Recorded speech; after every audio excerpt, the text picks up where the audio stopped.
Good evening students. जय श्री कृष्ण, राधे राधे। कैसे हैं आप सभी? आई होप आप सभी बढ़िया होंगे। और इस वीक में अपनी वापस से क्लासेस कंटिन्यू हो रही हैं।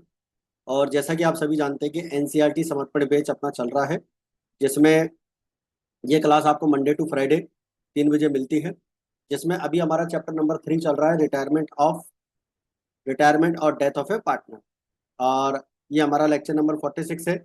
इससे पहले हमारा चैप्टर नंबर 1 और चैप्टर नंबर 2 ऑलरेडी कंप्लीट हो चुका है। आई होप वो आप सभी ने देखा होगा, और नहीं देखा हो तो देख लीजिएगा। इसकी जो प्लेलिस्ट बना रखी है उसका लिंक आपको इस वीडियो के डिस्क्रिप्शन बॉक्स में मिल जाएगा। और आज हम जो नया टॉपिक डिस्कस करने जा रहे हैं, इस नए टॉपिक में हम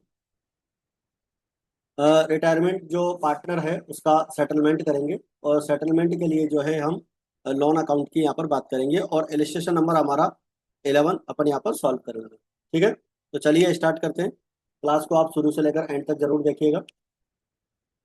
जैसे कि आप सभी जानते हैं कि इस एनसीईआरटी समर्पण बैच में हम कंप्लीट एनसीईआरटी बुक को कवर कर रहे हैं। तो कंप्लीट अकाउंटेंसी आपको इस बैच के अंदर पढ़ने को मिलेगी। सीएससी के लिए आप ये हमारा बैच ज्वाइन कर सकते हैं, जो जिसका कंप्लीट पेड कोर्स हमारा इस एप्लीकेशन पर अवेलेबल है। अगर आप चैनल पर नए हैं और चैनल सब्सक्राइब नहीं किए हैं तो चैनल को आप जरूर से सब्सक्राइब करें, लाइक शेयर और कमेंट जरूर करें। तो चलिए स्टार्ट करते हैं आज की क्लास। और आज की क्लास में हमारा जो टॉपिक रहेगा, payment of amount due to retiring partner. Retiring partner को पेमेंट किस तरह से किया जाएगा, और उसके इलिस्ट्रेशन नंबर 11 की अपन यहाँ पर बात करने वाले हैं। तो देखिए बच्चों, payment of due to retiring partner on retirement or death of a partner from the firm, the amount payable to retiring partner or to the heir of deceased partner, यानी डिसीज पार्टनर के जो representative होते हैं उनको payment करने के हमारे पास में मेथड होते हैं। एक तो लमसम पेमेंट मेथड होता है और एक इंस्टॉलमेंट पेमेंट मेथड होता है। ठीक है, लमसम पेमेंट मेथड में हम पूरा पेमेंट एक साथ कर देते हैं, और इंस्टॉलमेंट पेमेंट मेथड में हम इंस्टॉलमेंट में पेमेंट करते हैं। देखिए, जब फर्म के पास में when the firm has sufficient balance, cash balance and bank balance, the firm can make a lump sum payment to the retiring partner. Retiring partner को पेमेंट कर सकते हैं, और उसके लिए जो एंट्री बनेगी आपकी, retiring partners capital account debit to cash या बैंक अकाउंट बनेगी। तो रिटायरिंग पार्टनर्स कैपिटल अकाउंट को अपन डेबिट करेंगे, और रिटायरिंग पार्टनर्स कैपिटल अकाउंट को डेबिट, और कैश या बैंक अकाउंट को क्रेडिट करेंगे।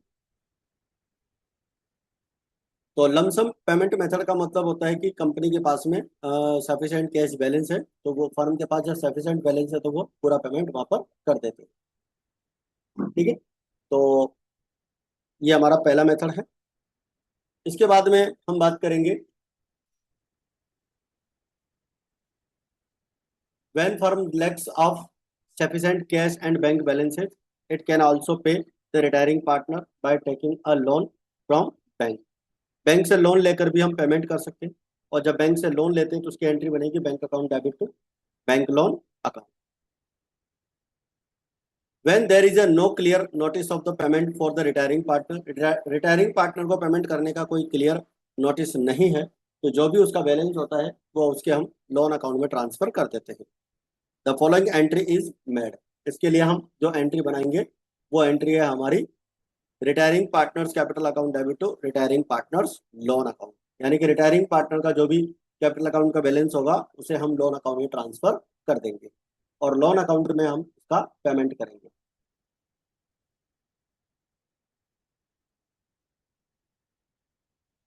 थर्ड यहाँ पर पॉइंट आता है कि पार्टली पेड इन कैश, यानी कि कुछ अमाउंट हम कैश में पेमेंट कर देते हैं, और partly transfer to loan account, यानी उसके लोन अकाउंट में हम ट्रांसफर करते हैं। Sometimes a partnership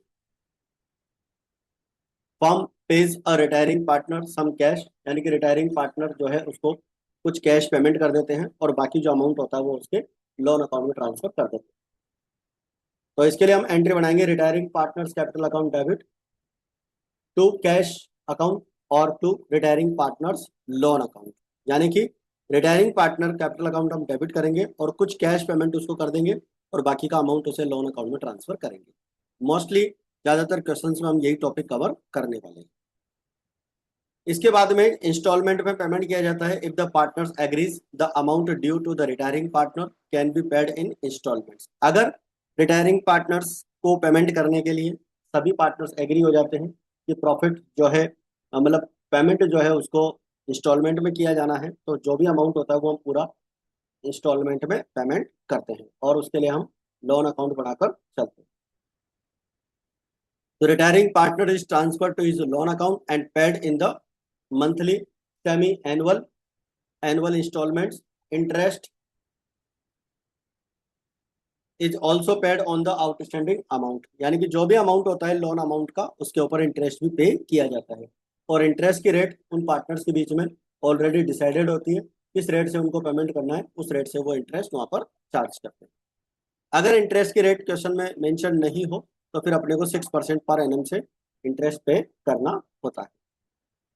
retiring partner का जो बैलेंस होता है उसे लोन अकाउंट में ट्रांसफर करने की हमारी जो एंट्री बनती है वो एंट्री हमारी बनती है retiring partners capital account debit to retiring partners loan account.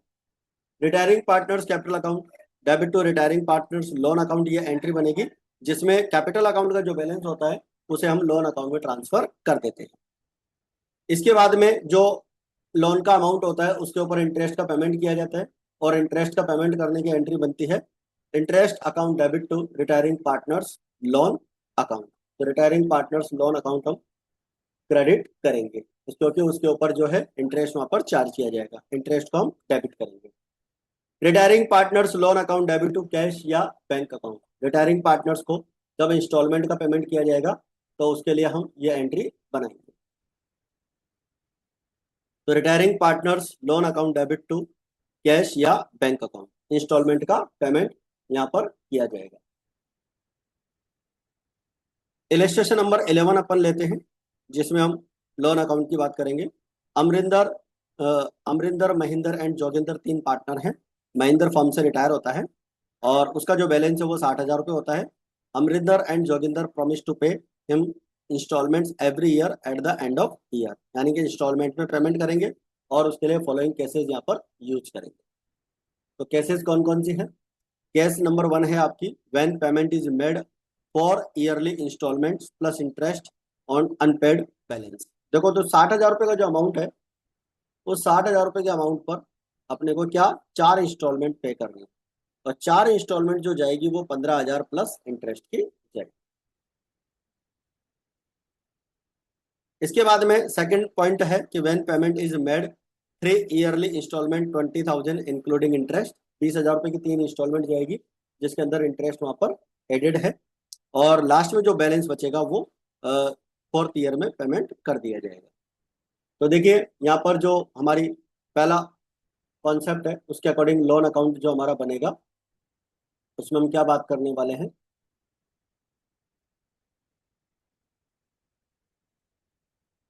उसमें हम बात करने वाले हैं महिंद्रस लोन अकाउंट। तो महिंद्रस लोन अकाउंट में हम सबसे पहले बाय महिंद्र कैपिटल अकाउंट उसका जो बैलेंस है वो यहाँ पर हम ट्रांसफर कर देंगे। तो बाय महिंद्रस कैपिटल अकाउंट 60,000 का बैलेंस यहाँ पर ट्रांसफर हो जाएगा और 60,000 का जो है बच्चों यहाँ पर क्या लग जाएगा? इंटरेस्ट लग जाएगा। 60,000 का अपने को इंटरेस्ट लगाना है 12%। तो 12% का इंटरेस्ट यहाँ पर बोला गया है और 12% का इंटरेस्ट है 7200 रुपये। ठीक है। इंस्टॉलमेंट आपको पे करनी है पहले ईयर के एंड में 15,000 प्लस 7,200। ठीक है। आपका ये पूरे साल का इंटरेस्ट यहाँ पर आ जाएगा 7,200 और इंस्टॉलमेंट में आपका यहाँ पर इंटरेस्ट प्लस हो जाएगा तो 22,200 हमारा यहाँ पर अमाउंट आ जाएगा। ठीक है। और बैलेंस बीडी हो जाएगा हमारा 45,000। कहाँ से? 67,200 में से हम जो है बैलेंस यहाँ पर 22,200 माइनस कर देंगे तो जो हमारा बैलेंस है वो 45,000 बचेगा और 45,000 का अगेन यहाँ पर अपन इंटरेस्ट निकालेंगे। 45,000 का आप 12% लगाएंगे तो ये 12% हो जाएगा आपका 5,400। तो 50,400 का हमारा यहाँ पर टोटल अमाउंट आ जाएगा। फिर 50,400 में से दूसरी इंस्टॉलमेंट आपकी पे कर देंगे 15,000 प्लस 5,400। ठीक है, 20,400 का हमारा यहाँ पर अमाउंट हो जाएगा और बैलेंस बचेगा आपका 30,000। बचा हुआ 30,000 का पेमेंट अपन तीसरे साल में करेंगे और 30,000 का हम यहाँ पर अगेन 12% इंटरेस्ट कैलकुलेट कर लेंगे। 12% का हमारा इंटरेस्ट यहाँ पर ऑलरेडी हम कैलकुलेट करेंगे और ये हो जाएगा आपका 3600 रुपये। टोटल हो जाएगा 33,600। तीसरी इंस्टॉलमेंट आपकी 15,000 प्लस 3600 रुपये की हम पे कर देंगे। ठीक है, और लास्ट इंस्टॉलमेंट का अमाउंट बचेगा अपना 15,000 रुपये टू बैलेंस ईडी ईयर एंड में, थर्ड ईयर के एंड में, और जिसे हम फोर्थ ईयर के बिगिनिंग में बाई बैलेंस ईडी ट्रांसफर कर लेंगे। और फिर अगेन 15,000 का हम 12% यहाँ पर कैलकुलेट कर लेंगे और ये हो जाएगा आपका 1,800। तो 16,800 रुपये हमारे पास यहाँ पर टोटल हो जाएगा, जिसमें से 15,000 प्लस 1,800 अपन माइनस कर देंगे, मतलब प्लस कर देंगे। तो 15,000 प्लस 1,800, 16,800 रुपये हमारे पास यहाँ पर आ जाएगा। तो महिंद्रा से लोन अकाउंट पहली कंडीशन आपकी क्लियर हो गई। दूसरी कंडीशन है कि उसको 20,000 की 3 इंस्टॉलमेंट देनी है और उसमें इंटरेस्ट ऑलरेडी इंक्लूडेड है। तो देखो, महिंद्रा से लोन अकाउंट बनेगा, 60,000 रुपये का बाय महिंद्रा कैपिटल अकाउंट आ जाएगा, 7200 रुपये, 60,000 का 12% अपना इंटरेस्ट कैलकुलेट हो जाएगा। तो 12% इसका इंटरेस्ट हो जाएगा 7,200 रुपये और 20,000 की इंस्टॉलमेंट हम पे करेंगे, इसमें इंटरेस्ट ऑलरेडी इंक्लूडेड है, ऐसा क्वेश्चन में लिखा हुआ। और 67,200 में से 20,000 माइनस करेंगे, 47,200 आ जाएगा और ये हमारे यहाँ पर बाई बैलेंस पीडी में आ जाएगा। बाई बैलेंस पीडी के बाद में आप क्या करेंगे, 47,200 पर अगेन 12% का इंटरेस्ट लगाए, इसका 12% आ जाएगा 5,664 और दूसरी इंस्टॉलमेंट वही 20,000 की जाएगी। टोटल अमाउंट 52,864 में से 20 माइनस करेंगे तो 32,864 हमारा यहाँ पर आ जाएगा। इसके बाद में बच्चों बाई बैलेंस बीडी हो जाएगा 32,864 बाय इंटरेस्ट अकाउंट। अगेन आप क्या करेंगे, 32,864 का 12% इंटरेस्ट कैलकुलेट करेंगे तो 3944 यहाँ पर आ जाएगा 36,808। टू बैंक अकाउंट हमारा यहाँ पर हो जाएगा, तीसरी इंस्टॉलमेंट पे कर देंगे 16,800 रुपये, 16,808 रुपये बचेगा। 36,800 में से अपन 20,000 माइनस कर देंगे, तो जो बैलेंस बचेगा लास्ट वाला, इसके ऊपर अगेन 12% का आपका इंटरेस्ट कैलकुलेट हो जाएगा और इसका 12% हो जाएगा 2017 और ये दोनों इसमें प्लस हो जाएगा 18,825 अपने को पेमेंट कर देंगे। तो चौथी इंस्टॉलमेंट में जो हम अमाउंट पे करेंगे वो 18,825 पे करेंगे। ठीक है, तो आई होप ये आपको लोन अकाउंट अच्छे से यहाँ पर क्लियर समझ में आ गया है। तो ये थी बच्चों अपनी आज की क्लास और आज की क्लास में हमने इलस्ट्रेशन नंबर 11 कंप्लीट कर लिया है। चैप्टर को आप कंटिन्यू रखिए और अपनी स्टडी को इसी तरह से प्रॉपर बनाए रखिए। तो मिलते हैं फिर कल की क्लास में। जय हिंद, जय भारत।